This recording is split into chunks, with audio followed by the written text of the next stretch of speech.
Okay, everyone, we're going to do my father, Poppi's famous chicken cutlet parmesan. Just going to do the chicken cutlet Milanese, and then we're going to make parmesan out of it later. So what you're going to start with is depending, of course, how much you make. That's why I know I'm very tough on ingredients. I'll try to give you some measurements. But what we're going to do is start with flavored breadcrumbs. I always use the Progresso. It doesn't have a lot of the additives that the other breadcrumbs, or just use plain breadcrumbs, or make your own breadcrumbs from stale Italian bread. But we're always going to doctor it up. So first thing we're going to do is we're going to add some Parmigiano Reggiano cheese, or whatever good Parmesan cheese you have. We're going to add about, maybe a half a cup to that. I have about 2 cups of breadcrumbs here. We're making, it's probably going to end up being about 9 or 10 actual cutlets, but I have 3 chicken breasts, which you'll see in a minute that I'm going to slice. I'll show you the technique. We're going to bread those and then fry them, and just show you the different techniques that made it so special. Okay, so really you can put as much cheese as you want. That's about a quarter of a cup. We're going to just throw that in there, and of course it depends. I have way too much breadcrumbs in there. If you, by trial and error, you're going to be able to decide how much you should use, and you always want to put, even though this has Italian seasoning, you want to do, how much is that? 3 teaspoons? And then you're going to mix this all together, and we're going to put it back on this plate, and we're going to use this as our dry plate. You're going to use one hand to put the chicken in, the egg, then you're going to use the other hand to put it in the dry and put it on a plate. But you'll see, I'm going to do it now. You can pause. Got it. All right, so again, you're going to have to judge this. I'm going to use 3 eggs. I probably should be using 4. But you're going to, don't put milk in the eggs. That's a myth. Do not put milk in the eggs, but we are going to put some water. So you're going to beat these eggs up with a little bit of water, maybe just a quarter of a cup, splash of water, and no shells. So we're going to beat those up. We're going to slice the chicken. We're going to put the chicken in here. We're going to then put the chicken in the breadcrumbs.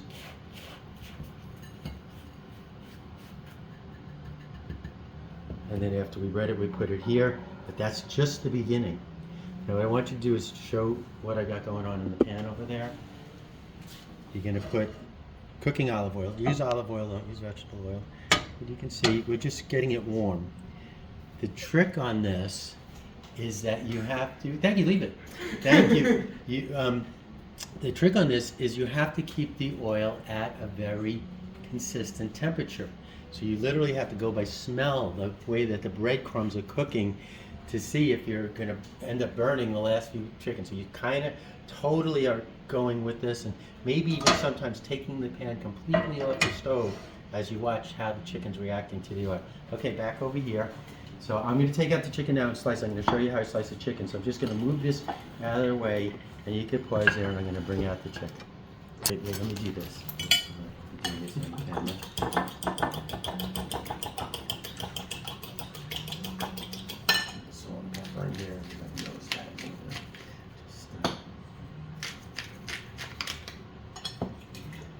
Some people like to put garlic powder, but I don't like to overdo it in the garlic powder. If I wanted garlic, I would simmer garlic in that olive oil. But it just doesn't really need that.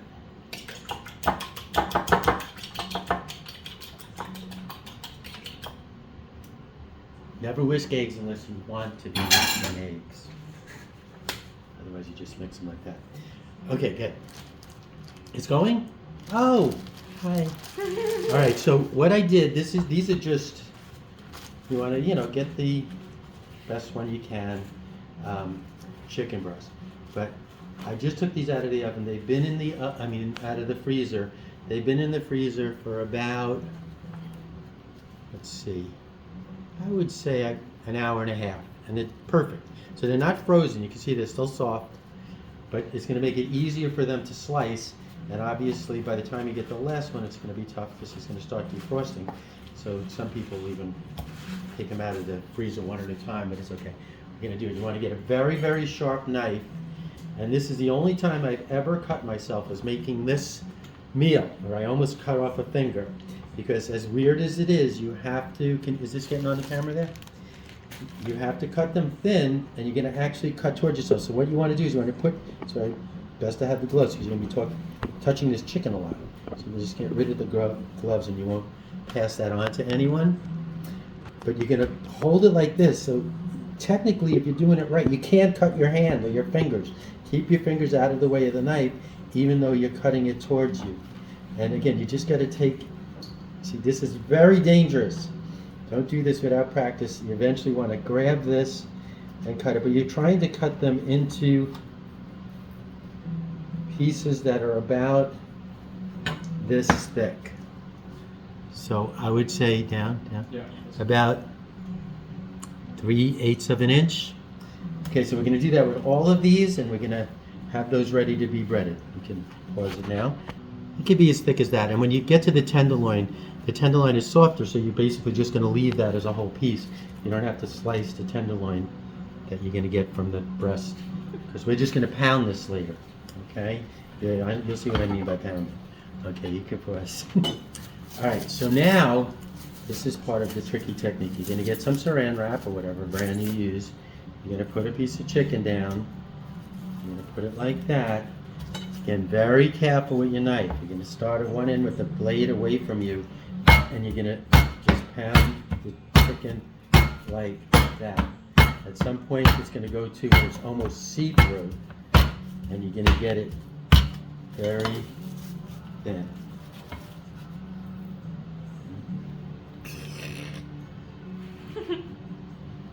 Just put that there. I'll do one more.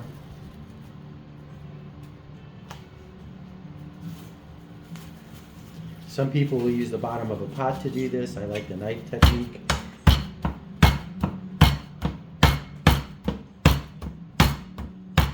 And of course, the main reason I do it this way is because this is how my father did it. You would hear that pounding and you'd say, oh, we're going to be eating soon. So you can see it's going to be nice. And this gives it more of the veal kind of way that you would cook veal, which is always going to be pounded that thin. Okay, you can stop it and I'll go ahead and pound it. Okay, so what we're going to do now is we're going to use this hand to put this in the egg mixture so it'll drip off naturally. Then you're going to drop it in here and use this hand to put the breadcrumbs on it. Once you're touching breadcrumbs and not egg anymore, you can then grab it, turn it again, and it's done. You got one, I hate to say, half-breaded cutlet. You'll see what I mean in a minute. So let's just do one more. Again, remember, you don't get confused and stick this hand in here. You'll hate yourself.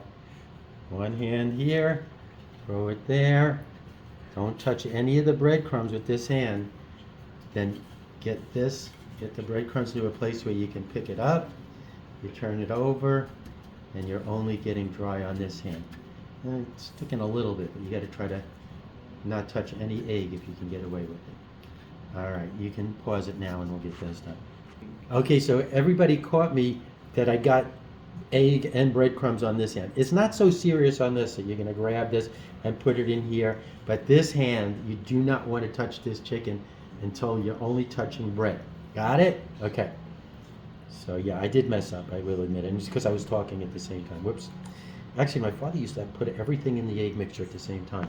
So, okay, is the chicken cutlet showing here? Okay, see, we have all these breaded, and you're wondering why I have so much breadcrumbs left over and so much egg left over.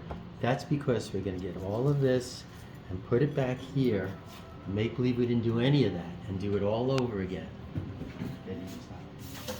Okay, so this is obviously going to get messy because you have breadcrumbs in here, so you just want to kind of just give it a quick coating like this, and here, you know, your hands, it doesn't matter. You're going to try to get as much breadcrumbs on that in the second one. You're working with both hands now, and it's going to be a total mess when you're done.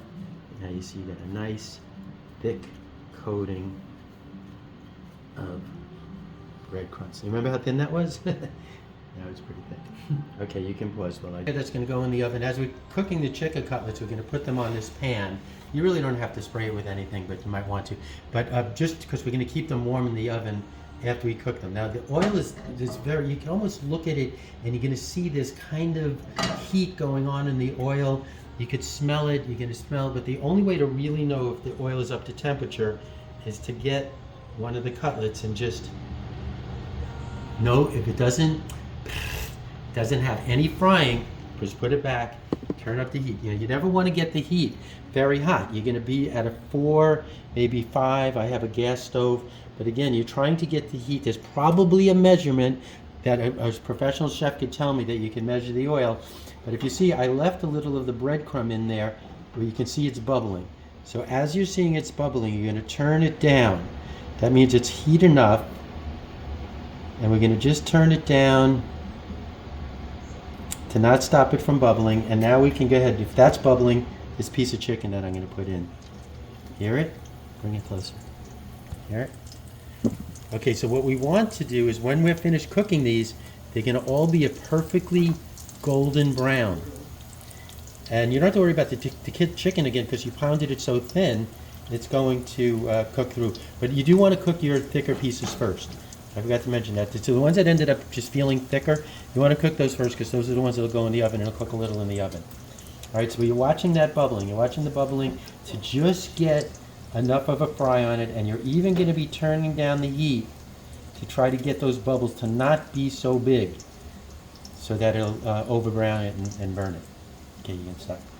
And, oh, I'm sorry. You recording now? Mm-hmm. Okay, so if you hear, come in a little closer and hear the sound of the...